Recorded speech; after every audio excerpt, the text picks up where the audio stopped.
Hey everybody, we're back from the BFEGP. It is a full 24 in Colorado. What could possibly go wrong? That's right, at this race we went,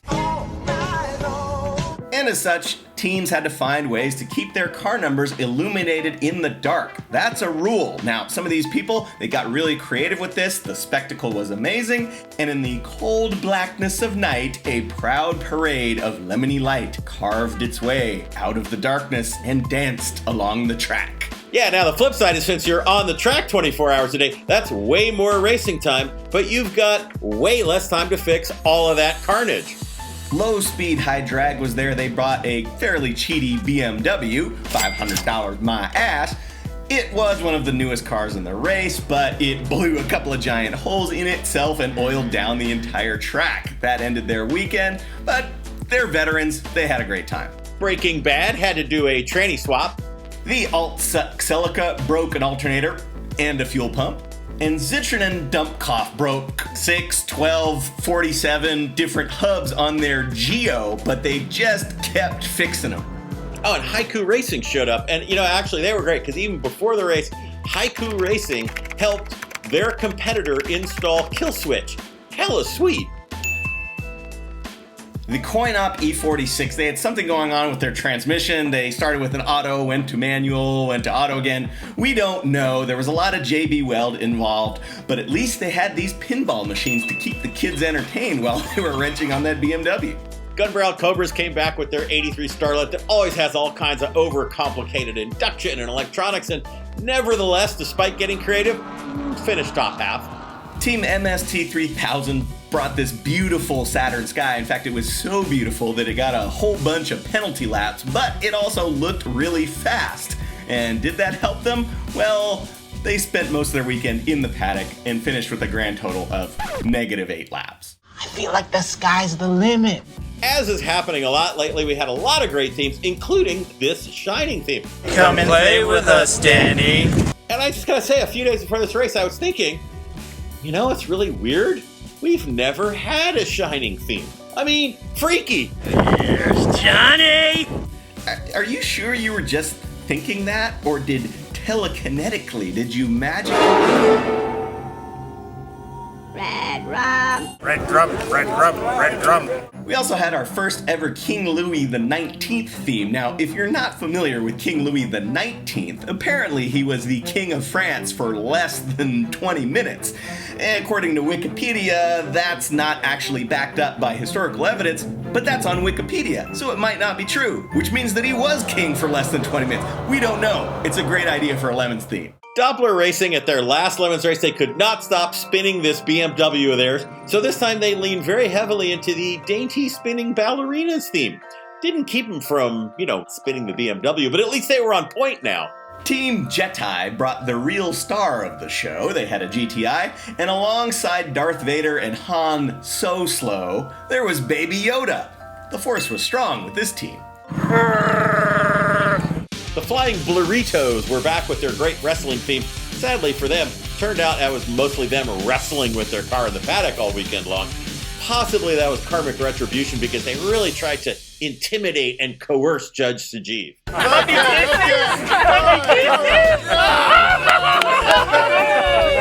Speaking of puppies, Dog Bite Racing brought a Clifford the Big Red Dog theme to their very first Lemons race, and their Crown Vic was chasing down the competition all weekend. Team Can't Giddy Up Racing brought a South Park theme with sort of a Vagisil overtone. We have no idea what that's about. You know what theme always delivers? UPS, which stands for United Racing Service. I never learned to read! This team had the great UPS outfits, and they bribed our judges with tools and ingredients to make fresh lemonade as a penalty. The resulting concoction was sold throughout the paddock, with all of the proceeds going to, what else? Lemons of Love. High Plains Ski Patrol brought what else? A Ski Patrol theme, and they even tried to give us skis for the penalty, which we declined because we didn't think broken ankles really a good penalty. Thanks, but no thanks. Now, Judge Tom, aka Tommy Salami, was there. He brought musical instruments for the band camp penalty, which is, of course, you get all these instruments, you go away, and you come back, and you have to play a song that's recognizable for the judges.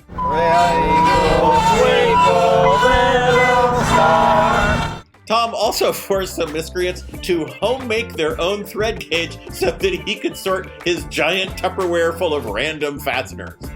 Also on the judging crew, we had Tim Burr. Yes, that's his real name. Tim Burr! Wood. What can't it do? This message brought to you by the Wood Council. Yeah, he made offending teams walk through the paddock saran wrapped together. Judge Sajeev had a great weekend. He got, first of all, an incredibly gross bribe from Team Cheetos, and this was fiery hot Cheetos-infused vodka. Did he drink it? No. And maybe best of all in the penalty box, Judge Tim Burr. Yes, that's his real name. Tim Burr!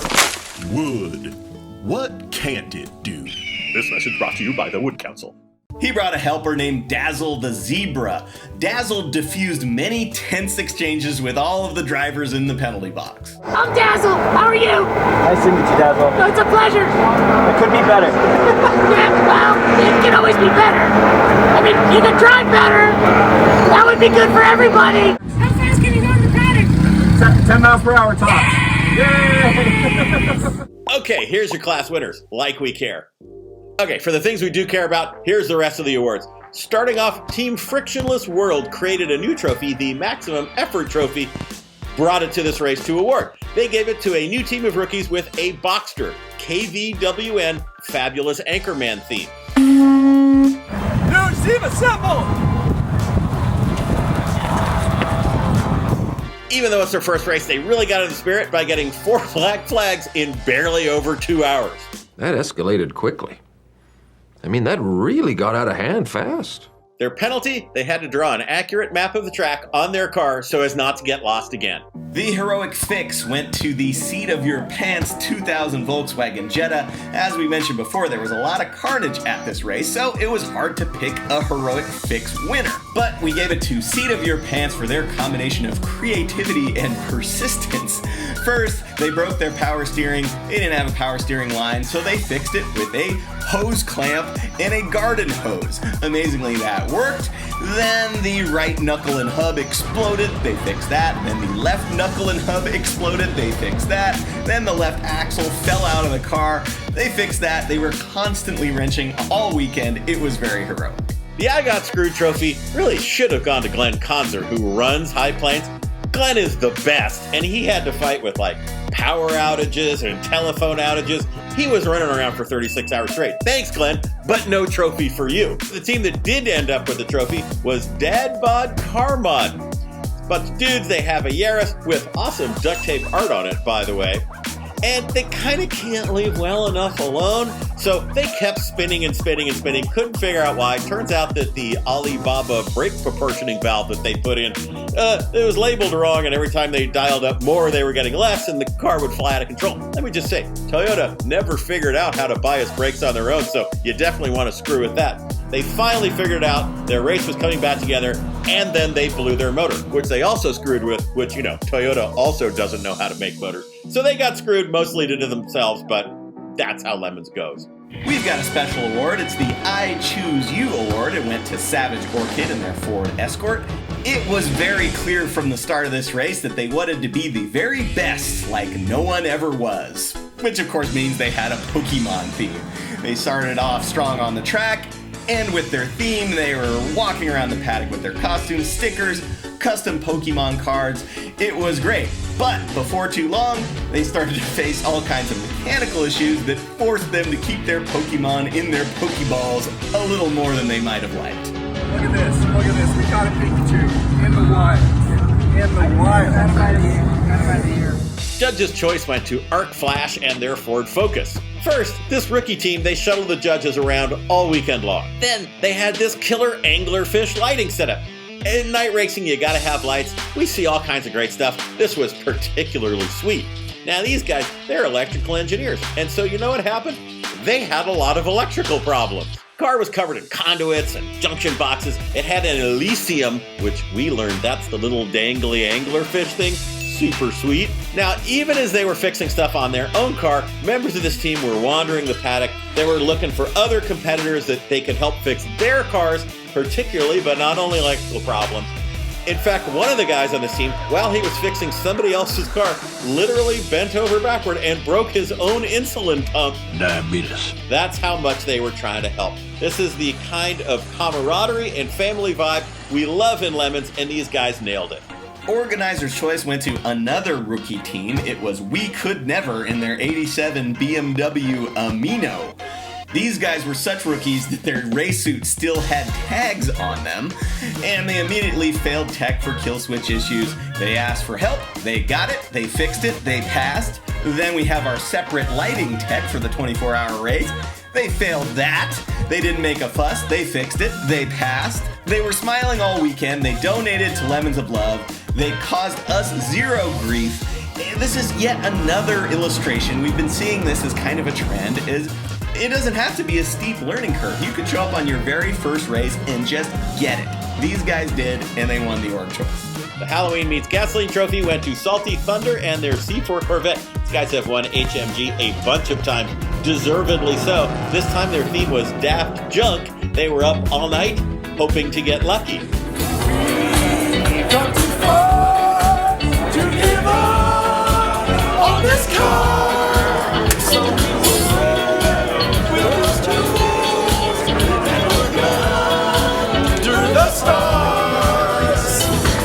We're up all night to the sun. We're up all night, it's no fun. We're up all night cause we're dumb. We're up all night cause it's junky. We're up all night to the sun. We're up all night, it's no fun. We're up all night cause we're numb. We're up all night cause it's junky. We're up all night cause it's junky. We're up all night cause it's junky. We're up all night cause it's junky. We're up all night cause it's junky. We're up all night cause we're dumb. We're up all night, it's no fun. We're up all night cause it's lump. We're up all night cause this is junky.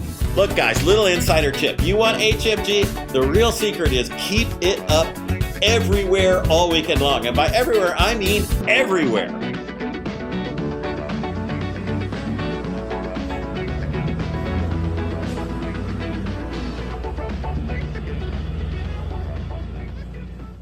The index of effluency went to Arc Blast and their 76 Datsun 620 truck, which has been converted to an EV. By the time they crossed the finish line, they had completed 701.4 miles, which shatters the Lemons EV distance record. That record was previously held by this Chevy Bolt, which is completely stock, has to go to the Walmart to charge, and has Apple CarPlay. Now maybe this Datsun had a little bit of an advantage because this was a full 24-hour race and they had more time to cover that distance. And maybe that just means the stock Bolt with Apple CarPlay needs to do a 24-hour race next year. But in any case, great accomplishment. There's a new EV distance record. Now this Datsun, unlike the Bolt, is anything but stock. It's this crazy home-built complex system with a Miata subframe and electric motor. It's got interchangeable batteries connected to a home-built charging system, individual lithium-ion cells. It sends high-voltage electrical energy to the motor, converted into mechanical energy, goes through a regular transmission. We don't know what the hell is happening inside of this truck. On paper, it eliminates reliance on fossil fuels and reduces emissions while maintaining functionality compared to traditional internal combustion engines. In other words, It ain't got no gas in it. Here's Lemons in a nutshell.